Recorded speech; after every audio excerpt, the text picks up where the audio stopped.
Tomorrow night, some of the leading voices in mental health care will gather for a free event focused on our youth. And we're joined today by advocate and actor Reed Alexander, who will be hosting the panel. And so many of you may recognize him from TV as well, from iCarly and Sam and Cat. Okay, so you're this huge star. Some of our interns were like, Reed Alexander's coming in. Oh my gosh.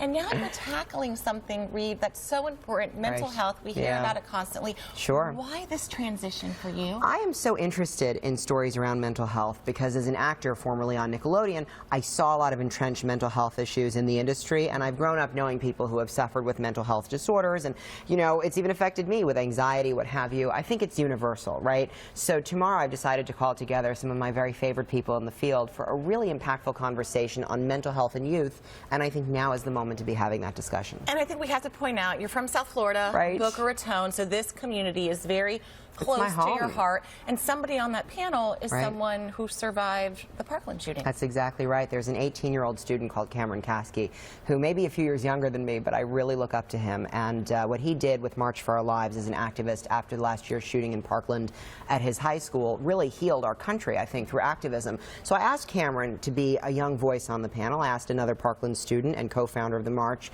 called Alfonso Calderon to be a keynote speaker, because I believe that their voices as young people who represent Gen Z in our generation are so incredibly uplifting, so they're important. And you have evolved as far as what you're putting your efforts toward.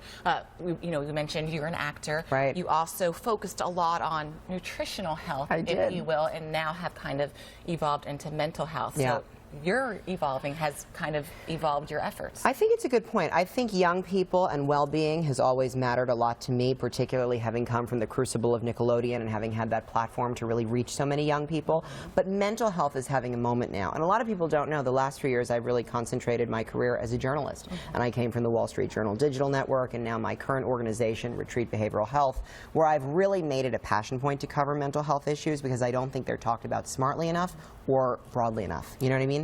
And there's so much more to come from you going to get your master's in journalism. Yeah, Columbia University in about a month. It's wild. I'm very excited. Well, congratulations to you. We want to say it again, the event is free. Yeah, totally free and open to anybody, so we hope to see them there. And what people can expect is just hearing true stories. Oh, they can expect to hear a fascinating roundtable discussion on public sector mental health solutions so that they realize they're not alone. There's help. Yeah, awesome. Okay, guys, if you would like to attend for any more information on tonight's panel, or you just want to maybe drop in for your child, for sure, go ahead and head to our website at NBC6.com/.